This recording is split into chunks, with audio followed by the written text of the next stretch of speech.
The butterfly effect is a phenomenon which believes the smallest actions can have a massive influence somewhere else later on. Like when a butterfly flaps its wings, a volcano erupts on the other side of the world. The same thing applies to football. Something so small can completely change the course of an entire sport. And we start with the GOAT. Lionel Messi was a small child throughout his entire childhood in Rosario, Argentina. But him and his family never thought too much of it, and they certainly never thought it would affect his chances of going pro in football.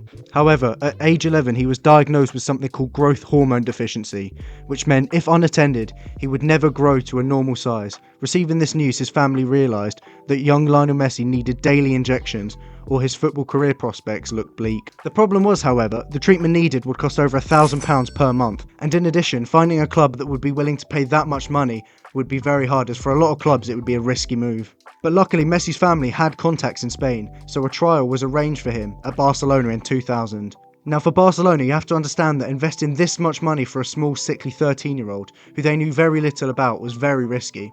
But a saviour appeared. This handsome man was so convinced of Messi's talent that he famously signed his first contract on a napkin in a tennis club. This therefore confirmed the club would give Messi the treatment he needed.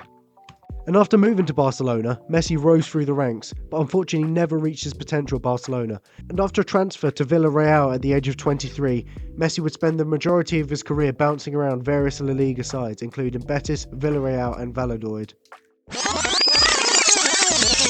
Let's try that again. The little boy from Rosario, Santa Fe, has just pitched up in heaven, the greatest of all time. Good like soul food. Parked up outside in the old school. Over 600 goals, over 35 trophies with Barcelona, and became the best player of all time. And all of this might not have happened if this man did not give that small teenager a chance to make it. From a legend of Barcelona to a legend of Manchester United, the 14-15 Prem season had just ended, and for Man United keeper David De Gea, it was one of his best. Save after save after save he made that season, and was one of the best keepers in the world because of it. In other news, Real Madrid's long-serving keeper, Iker Casillas, was getting on a bit, and Real Madrid saw young De Gea as a perfect successor. So, as talks between Man United and Real Madrid progressed, a swap deal was agreed. Man United would give Real Madrid David De Gea, and in return, Real Madrid would give Man United Keylor Navas. Talks would continue through the summer until the deal was finalised on deadline day. Now, at this time in the Spanish league, transfers had to be registered using a fax machine. Don't ask me why. The transfer market officially closed on the 31st of August at midnight. But the time came round and there was no finalised paperwork at the La Liga offices that could swap the two keepers. Real Madrid claimed Man United sent the documents too late, whilst United insisted they had submitted everything on time and that Madrid were at fault. According to reports, the paperwork was completed, but arrived just minutes too late at La Liga's offices in Madrid. And the most popular reason why is actually because of the faulty fax machine that caused a delay for long enough for the move to crumble. So the transfer never happens. De Gea continues to play for Man United and put in some generational performances that made him one of the best in the world. And likewise, Keylor Navas continued to play for Real Madrid, where he would win 12 trophies, including 3 Champions League titles and 1 La Liga title. Now, there is an age gap of 4 years between David De Gea and Keylor Navas, and this is important because when a keeper is believed to be too old to play at the top level, the club replaces them. Now, if the swap deal between Navas and De Gea went ahead, then Keylor Navas would have aged and arguably have been replaced by Man United at around age 33 or 34. But Man United never bought, played or sold Navas. Instead, they kept De Gea and deemed him too old to continue for the club in the summer of 2024. When Navas would have been too old, the most wanted keepers in 2020 were Oblak, Donnarumma and Sommer. And that's who Man United would have probably replaced him with, had Navas played for them. But when De Gea was too old, in the summer of 2024, Man United looked on the market and would sign one of the most informed goalkeepers in the world at that time. Prattman! Prattman! Where's this an order come from?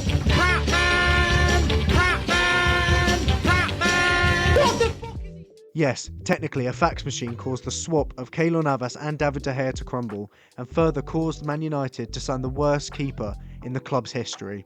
Now, signing a bad Premier League keeper is not the end of the world, but what happens when a butterfly effect completely changes the whole of English football? In the 14-15 season, Leicester were rock bottom of the Premier League, but a late surge under manager Nigel Pearson kept them up, a close escape and something needed to improve for Leicester in the next season. But that was no problem for manager Nigel Pearson, who promised that with enough work, he would carry this club into the future and really give the fans something to root. Wait, 3 players are having sex in a hotel room and filming it. Yes, on a post-season tour of Thailand, 3 Leicester players, Adam Smith, Tom Hopper and most notably the son of the manager, James Pearson, were filmed doing controversial acts. This incident caused chaos around the club, and the incident was deeply embarrassing for Leicester's Thai ownership. All 3 players were sacked swiftly, but naturally this incident caused tension between Nigel Pearson and the owners of Leicester City. On one side, he had masterminded Leicester's great escape in the summer of 2015, but at the same time, come on. And so in June 2015, Leicester sacked Pearson, officially citing it as differences in perspective. Looking now for a replacement, Leicester landed on one Claudio Ranieri, and at first were actually mocked for their choice. This was a manager who had just lost to the Faroe Islands when managing Greece, and he was supposed to be the one to save them from relegation. But Ranieri brought a calming presence to the squad. He kept the defensive structure, and he added freedom and positivity, and most importantly, he would oversee a miracle. With star players like Jamie Vardy, Riyad Mahrez and N'Golo Kante, Leicester beat Chelsea, then they beat Tottenham, then they beat Liverpool, and on the final day an Eden Hazard goal secured Leicester's first title against 5,000 to 1 odds. Claudio Ranieri deservedly won Manager of the Season. It was the biggest underdog story in sport history, and Leicester couldn't have won the league if Ranieri had never been appointed, and he would never have been appointed if Pearson hadn't been sacked because of controversial reasons. Now from the English league to the German one, and we join a young Robert Lewandowski in 2010, who has become a star of Lech Poznan Football Club in Poland. And because of this, he was now receiving offers from some decent European teams. After some deliberation, he settled on the then Prem club, Blackburn Rovers, who were at that point a solid, top-tier English club. So he signs and travels to England for a routine medical before fully becoming a Blackburn player. Surely nothing could go wrong. The Icelandic volcano. This means Lewandowski is not able to go to England for the foreseeable future due to poor visibility in the air, and because of this he was not able to fully sign for Blackburn and instead turned to German club Borussia Dortmund. This would prove to be the best decision of his entire career. Under Jurgen Klopp, he won 2 consecutive league titles, scored 74 goals, and in addition to this became one of the most wanted strikers in football, where he would then move to Bayern Munich and well... Lewandowski goes for the goal! He just can't do it! You just cannot be that good! The rest is history. His whole career trajectory could have been completely different had that volcano not erupted. And now onto the final butterfly effect, which is probably the craziest butterfly effect in the whole of football history. It's the 4th of March 2015 and Villarreal are playing Barcelona in the second leg of the Copa del Rey semi-final. In the 38th minute, Russian winger Denis Cheryshev, a relatively obscure Villarreal player and a guy on loan from Real Madrid, made a harsh foul and was shown a yellow card. Now this made basically no difference to that game as they lost 3-1 and 6-2 overall. But the problems happened when Real Madrid brought him back from loan. Now because the yellow card against Barcelona was his 5th accumulator card, he was suspended for 1 match and Real Madrid were actually not allowed to field him in their next game. But come December 2015, in their round of 32 game against Cadiz, manager of Real Madrid Rafa Benitez surprisingly started Cheryshev, and to make matters worse he scored the opening goal, despite not being allowed to play. Word spread quickly, social media blew up, and Spanish TV even covered it live. Real Madrid inevitably won the game 3-1, but it didn't matter. Cadiz immediately filed a complaint, which inevitably resulted in Real Madrid being disqualified from the Copa del Rey. It was humiliating for the club. The media used this careless mistake from Rafa Benitez to highlight all the other reasons why he was out of his depth. The incident had snowballed, and the Cheryshev incident was the last straw, as Rafa Benitez was sacked in January 2016, within a month of making the fatal mistake. But now the final domino falls in this butterfly effect as they appoint Zinedine Zidane. He was appointed in early 2016 and left in 2018, but not without 1 Spanish league title, 2 FIFA Club World Cups and 3 Champions Leagues back to back.